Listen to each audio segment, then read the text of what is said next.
नमस्कार, आप देख रहे हैं Bharat post news. Bharat post news में आपका स्वागत है। इस वक्त मैं नगली बिहार एक्सटेंशन C5/4 नजफगढ़ दिल्ली 43 में हूँ। जानते हैं शिवराम कुशवाहा जी से कुछ इनकी आप बीती बातें। शिवराम जी, ये बताएं कि आपकी क्या समस्या है? मेरी समस्या है, मैं शिवराम कुशवाहा रहने वाला एक C5/132 नगली बिहार एक्सटेंशन। मैंने कुछ समय पहले एक सुदर्शन कुमार जी से मकान बना हुआ बिल्डअप मकान ख़रीदा था और उसके बावजूद उनसे मैंने जिस दिन ख़रीदा था उसी से मैंने उसको रहने के आग्रह के अनुसार एग्रीमेंट करते हुए 48 महीने का 5,000 रुपये प्रतिमाह देने का कम्प्लीटली तय होने के बाद फिर मैंने एग्रीमेंट जारी कर दिया। तो एग्रीमेंट के हिसाब से वो 2018 6 अगस्त से लगा करके और जुलाई 2019 तक कंटिन्यू वो देता रहा और जुलाई 1 अगस्त 2019 से लगा करके अभी 15 मास हो गए हैं, वो 5,000 रुपये ना पे कर रहे हैं, ना बिजली का बिल हमें किसी प्रकार से कंटिन्यू सबमिट करते हैं। तो मैं चाहता हूं उनसे 30 अगस्त को जा करके रिक्वेस्ट किया कि भाई आप लोग कोविड के बाद में अभी हमें ना पैसे दे रहे हैं ना बिजली का बिल देते हैं, ये गाड़ी किस तरीके से चलेगी। और जिसको मैंने मकान एग्रीमेंट लिया था और मकान लिया था जिस व्यक्ति से, उस व्यक्ति को मैं आज दिन तक 15 महीने से मुलाकात नहीं है और वो यहाँ से भाग जा चुके हैं और साजिश के तहत उसको भगा करके यहाँ से हटा दिया गया है। वो उसकी पुत्र बहू, वो आ क्यों नहीं रहे हैं आपके सामने? उसकी पुत्र बहू वो हमारे सामने ना आने का कारण है सर, कम से कम यहाँ से 10 से 15 लोगों का वो उन्होंने यहाँ से पैसा ले करके और बेईमानी या हेरा फेरी करके 20 लाख रुपए गमन कर करके कि किसी भाई के व्यवहारी हूँ, पड़ोसी हूँ, बेटी की शादी करनी है, इसी बाबत मेरे से भी पैसा लेते रहे और जब वो पैसा नहीं दे पाए और उसका कोई शर्त थी, उस ब्याज के अकॉर्डिंग पैसा भी नहीं दे पाए, तो ये फाइनेंस लोन के अकॉर्डिंग फिर उनको सेटलमेंट करके प्रॉपर्टी लिखनी पड़ी थी। परंतु इसकी शिकायत कहीं किया क्या? जी सर, मैंने इसकी शिकायत जारी किया। जब हमें विवाद ये हुआ कि हमारा मकान खाली ना करने की धमकी दी गई और उनकी बेटियां, 2 जवान बेटी और एक पुत्र बहू, दोनों सम्मुख आ जाते हैं और आने के बाद क्या होता है कि वो लोग कहते हैं कि हम अपनी अभद्रता में ये ऊंची आवाज़ में बात करने लगते हैं और वो लोग हम बहस नहीं करना चाहते महिलाओं से, इसलिए कि कल को वो हमारे ऊपर आरोप लगाने के लिए पूरी तैयारी से क्या आरोप लगाती है? आरोप लगाने का ये कहते हैं कि हम छेड़छाड़ का आरोप लगा देंगे, हम SC समाज से हैं, आपके ऊपर हर्जन एक्ट का केस कर देंगे, आपको अंदर जाना पड़ेगा, हमने मकान नहीं खाली करेंगे, आपको जो करना है वो करिएगा जाके। आपने पहली शिकायत कब की? सर जी, मुझे याद है कि जैसे कि हमारे को जब भी 30 अगस्त को हम गए वहाँ पर किराया मांगने के बावजूद, तो जब देखा कि इन लोगों की मानसिकता और सोच अच्छी नहीं है, तो हमने इसको क्या किया कि 2/9/2020 को थाना रनहोला को एक पत्र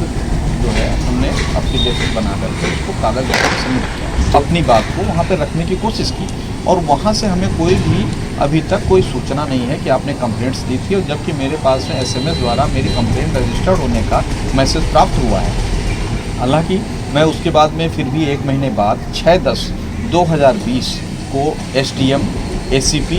और DCP और SHO थाना रनहोला इन सभी लोगों को अपनी एक पत्र एप्लीकेशन जारी करके 4 प्रतिकापियों को बारी बारी सभी जगह पे मैंने DCP, ACP, SHO और SDM सभी को मैंने सूचना जारी की। अभी तक मेरे पास कोई भी कार्यकर्ता प्रशासन से कोई भी अवगत सूचना या कोई फ़ोन नहीं आया कि जिससे मैं आपकी कंप्लेंट को दर्ज करवा करके आपकी परेशानी को समझने या सुलझाने की कोशिश करते हैं। और इनके घर में जब हम पैसा मांगने गए तो और विवाद हुआ तो उन्होंने कहा कि ठीक है, हमारे पिताजी बीमार हैं, हम 2 महीने के बाद बिहार से बुला के मैं बात चलवा दूँगा। जब वो सामने शख्स नहीं आता है जिसे मैंने मकान लिया है और जिसने लेने के बाद में उसको एग्रीमेंट के किराए के तहत में मैंने उसको 48 महीने रखने का एग्रीमेंट दिया और 1 साल तक वो कंटिन्यूअस हमारा किराया और बिजली का बिल देता रहा। पर जैसे ही 1 अगस्त 2019 से जब से वो दोनों लोग पति पत्नी दिल्ली छोड़ के भाग गए या क्या साजिश उन लोगों ने बनाने की कोशिश की है, इस वजह से हमारे को अभी तक ना तो किराया मिल पा रहा है और ना ही हम किसी अवगत में आगे कार्रवाई कर पा रहे हैं। आपके हिसाब से कितने लोगों का पैसा लेकर ये फरार होंगे? सर, यहाँ पर दमन करने की जो साजिश है उन लोगों ने काफ़ी लंबे समय से 2016, 2014, 2018, 2017 में अन्य नाना प्रकार के कई प्रकार के 8, 10, 12 लोग हमारे से लिंक मिलाए कि भैया आपने अपना मकान ले लिया है, हमारा पैसा इतना लाख रुपए वो हमने दे रखा है। तो हमने कहा सर आपने उनको दे रखा, हमें तो अवगत नहीं कराया। परंतु आ करके जब उन्होंने हमसे संपर्क मिलाना चालू किया तो मैंने उनका लिखित में एक अपने नोट्स बनाया हुआ है कि किसने किस डेट में कितनी चेक दे करके कोई भी व्यक्ति से अगर 1 लाख रुपए लेता था तो उसको एक SBI बैंक के खाते की चेक उसको दे देता था कि ये हमारी गिरवी है, आपको हम पैसा नहीं दे पाएंगे तो आप अपना चेक अकाउंट में डाल करके इसको आप पैसा अपना ले लीजिएगा।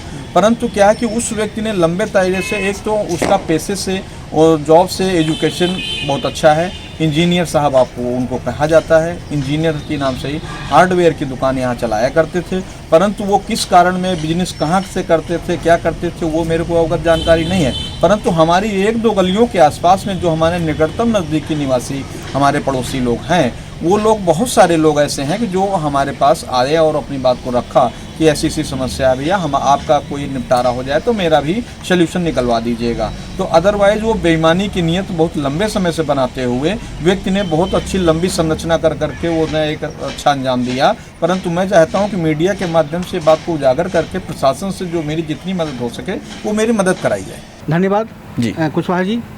आपने हमें समय दिया और हम आपकी बात को अपने मीडिया के सामने रखेंगे और इनकी जल्द, मैं चाहूँगा कि जितनी जल्द से जल्द हो पुलिस और प्रशासन इनकी